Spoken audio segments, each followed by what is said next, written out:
Представительство Россотрудничества в Абхазии вот уже на протяжении 15 лет успешно поддерживает абхазо-российские отношения на высоком уровне, основанные на культурных связях. Они укрепляются благодаря совместным усилиям, значимыми проектами в сфере образования и культуры. Особую роль играют программы, позволяющие абхазской молодежи учиться в российских вузах и участвовать в совместных проектах. С момента открытия в 2009 году Русский дом в Абхазии стал мостом межкультурной коммуникации народов. Мне кажется, что Россотрудничество – это некий канал входа для реализации различных проектов культурно-гуманитарной направленности. Сейчас мы реализуем проект по налаживанию контактов между школами обеих стран. То есть в общем и целом, мне кажется, это такой мост, который соединяет молодежь наших стран. Мы выступили с инициативой организации гала-концерта российско-абхазской дружбы, который получил весомую поддержку ряда абхазских министерств и ведомств. Прежде всего, это Министерство культуры Республика Абхазия.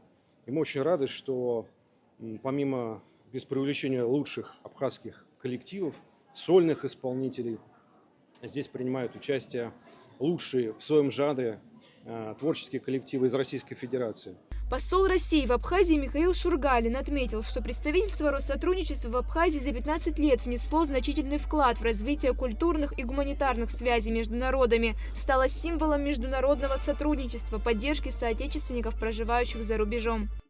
Так, если в 2022-2023 учебном году получили, не побоюсь этих слов, путевку в студенческую жизнь 78 человек, то в 2023-2024 уже 81, а в текущем году эта цифра составила 97.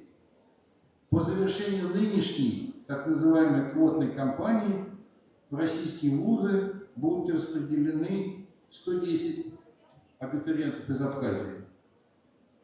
Хотел бы подчеркнуть, что эта масштабная работа проводится за счет средств федерального бюджета России и абсолютно бескорыстно, в чем мы видим также еще и безусловную заслугу руководства представительства Россотрудничества в Абхазии. Поздравляем вас со знаменательной датой. Так держать. С поздравительным словом в адрес руководителя представительства от исполняющего обязанности президента Республики Бадры Гумба выступил исполняющий обязанности руководителя администрации президента Абиссалом Кварчия. Выражаю благодарность сотрудникам представительства за их вклад в развитие абхазско-российского взаимодействия. Надеюсь, что наша совместная работа будет и дальше способствовать укреплению отношений между Абхазией и Россией. Желаю вам, Владислав Геннадьевич, дальнейших успехов в реализации намеченных планов. Исполняющий обязанности президента Бадра Зуравишвили. В гала-концерте в Абхазской государственной филармонии приняли участие государственный детский хореографический ансамбль «Абаза», ансамбль русской песни «Бабкины внуки», заслуженная артистка Абхазии и Южной Осетии Хибла Мукба, государственный заслуженный ансамбль народной песни и танца Абхазии имени Царгуш. Специальным гостем и сюрпризом для жителей столицы стал солист группы «Братья Гримм» Константин Гримм.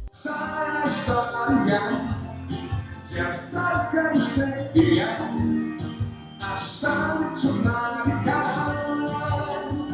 останется те околют песни, где вечно творится наша история.